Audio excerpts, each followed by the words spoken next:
So you heard us say that the source within you, your inner being, knows where you are in relationship to everything you want, and is giving you the information that you need, is revealing it to you. You just got to get in the receptive mode.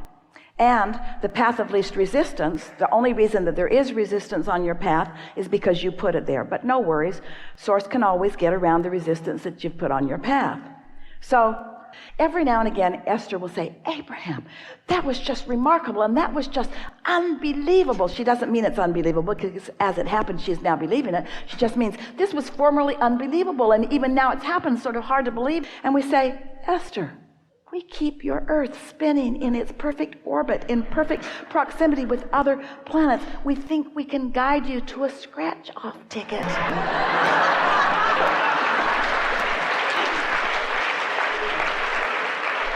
You all just make it harder than it needs to be. In other words, the money could be directly downloaded into your account. You wouldn't have to go through the gyrations that you go through if you believed it. Was it so specific, or was it engineered to get around the resistance that you had in place? Ooh, hear that. It was engineered to get around the resistance that you always have in place. There's always some resistance. It's okay. It's okay. Just try not to wallow in it. And because there's a part of you that still thinks that that was a little bit of chance. In other words, sort of random, and the lottery ticket's sort of random, and all sort of random, and nothing's random. Nothing's random. You're good. You're just letting it in as best you can. But when you have experiences like that, and you acknowledge them, and you make the correlation between your desire and your emotion and the inspired action that came as a result of that, before long you can begin to chart a very specific, very cognizant, aware pattern of how it unfolds. And everyone here got it. In other words, it's really easy to understand that. This is the piece, this is the new piece for today that we want to really highlight in a way that you all will never, ever forget it. These are the new pieces to this conversation today. Path of least resistance and path of most allowance are the same thing. So when life experience causes you to desire something, and your inner being joins that desire and holds the vibrational frequency of it, there is a calling to you that you are receiving at different levels of awareness. Once the momentum of it begins to happen, your level of awareness is potentially greater.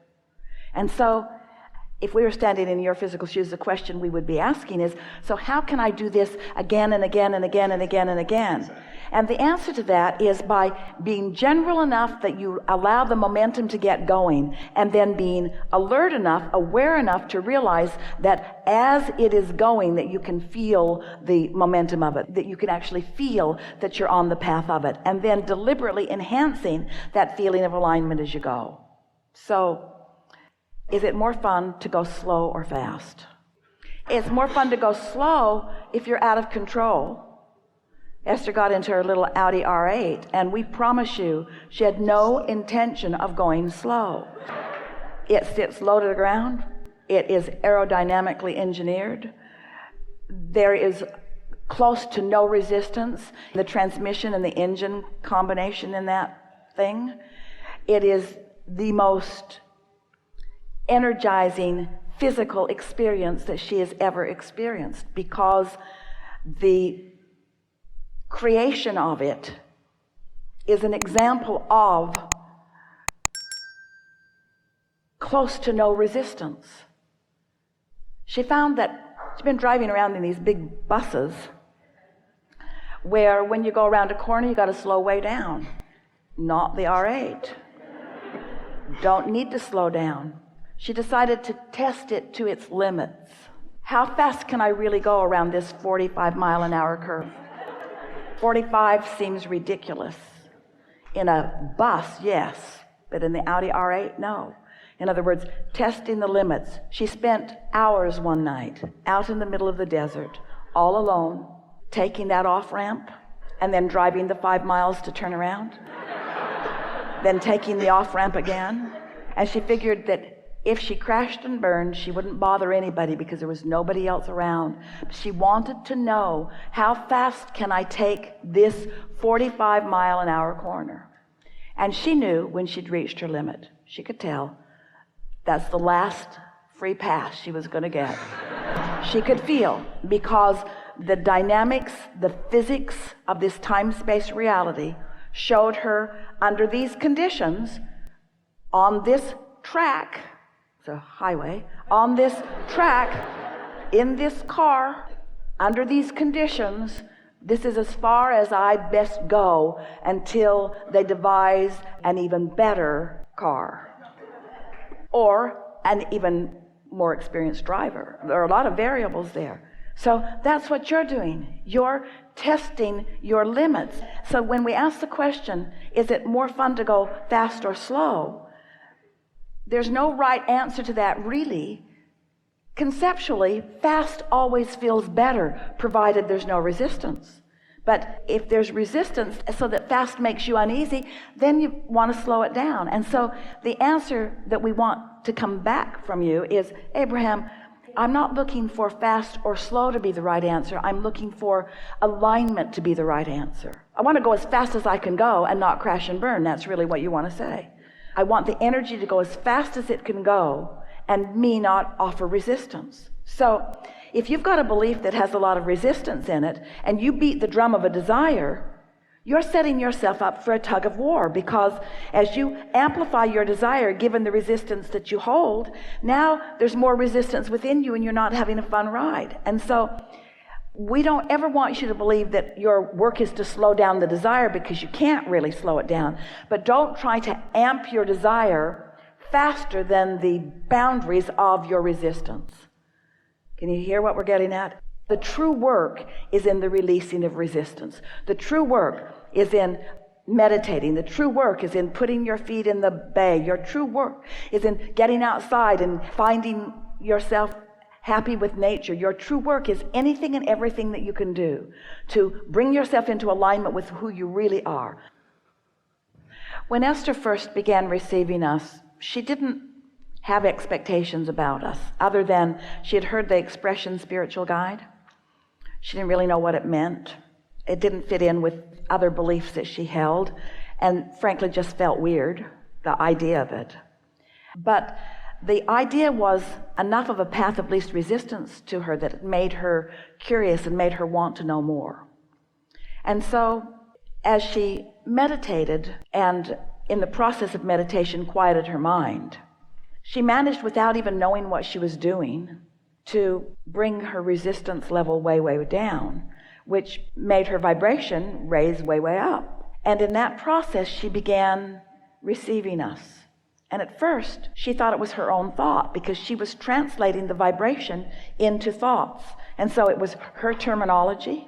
So it didn't feel amazing. It felt normal.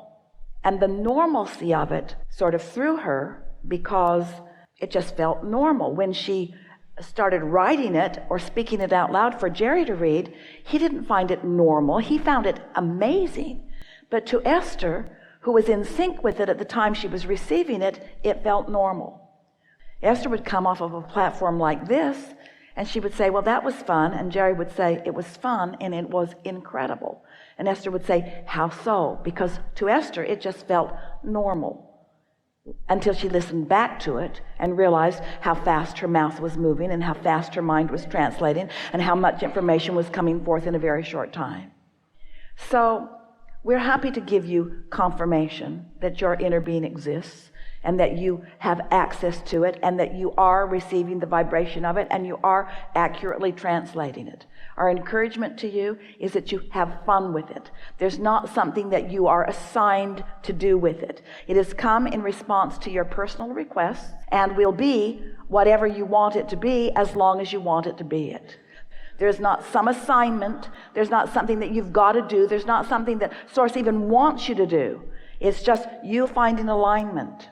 And it's for the fulfillment and satisfaction of that which you want. The interesting thing about trying to explain this is that this is a vibration that is not words. And so the words are found by translators like Esther and like you. And so when you are receiving a vibration, you'll find words that match that vibration, especially if you're willing to continue to do it. You will find words that match the vibration. The vibration is the same. The words will be uniquely yours. The translation is uniquely yours. What Abraham is Esther's verbal translation of the vibration of Abraham. Everyone has access to this. Everyone has access to infinite intelligence. Everyone can get into the receptive mode. Everyone can release resistance enough to get into that frequency where you can begin to receive and consistently do it. Yeah. Esther is auditory. She receives the vibration and translates it into the word equivalent. Some are visionary. They sense the vibration and translate it into something that is visual. More and more and more and more are finding themselves in the receptive mode. You just gotta accept that there's more going on than what you can physically explain. You're brilliant and beautiful, but the whole bunch of you haven't managed to scrape enough dirt together to launch another moon into orbit. There is a consciousness that is large and that is larger than the physicality that you know. And so when you begin to get your thoughts around that by exploring vibration, and by exploring vibration in the only real way that you can understand it, which is through emotion, and then tuning yourself by caring about the way you feel emotionally to the frequency of that which you are, the clarity that then begins to come forth is undeniable. You just don't question when you get tuned in to that frequency, you see. This alignment, it either is or it isn't in the moment, depending upon what you've got going on vibrationally. But once you catch a piece of this, and once you recognize it, and once you begin to do it on purpose, and once you tune yourself deliberately, and once you care about the way you feel, and once you meditate consistently, and once you allow yourself to keep your vibrations in check, and once you care about the way you feel, and when you feel things getting a little emotionally out of whack, you do something about it.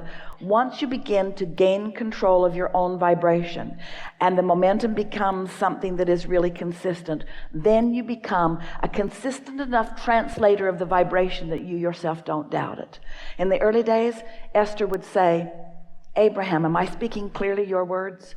And every single time our answer to her was yes, even though we knew that her clarity was going to get stronger and stronger and stronger and stronger. Not once did we say, yes, you're doing good, but it'll get better, because she would have focused on what's wrong with what I'm already doing.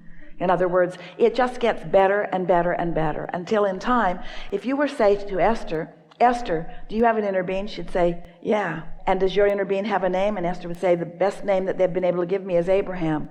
And you would say, and who is Abraham? And Esther would say, well, my understanding is that it's a collective consciousness, and that has been my experience, because sometimes the conversation is very broad and sometimes it's very narrow. Sometimes it's general, sometimes it's specific. Sometimes it's about the mass consciousness in general. If you said to Esther, are you sure that you're receiving Abraham? She would say, there is no question whatsoever within me, because the clarity that comes through me when I'm in alignment with Abraham is profound and wonderful and unmistakable and undeniable, you see. But it wasn't always that way with Esther. In the beginning, she'd say to Jerry, did that make any sense? And Jerry'd say, oh boy, did that make sense? You need to listen back to this recording. It made more sense than anything that I've ever heard. Esther listened back. Didn't make sense to her, because Esther wasn't channeling Esther. Esther was channeling Abraham. Now, more and more, what Esther knows and what Abraham knows are very much the same thing, because Esther listens back. Esther applies. Esther wants to understand this, you see. But getting tuned in and being in the receptive mode, you get all kinds of information that you are not really practiced in. That's all right. That's how you know when to go buy the lottery ticket. You see what we're getting at? When you tune into guidance, that guidance is real time, and you can trust it.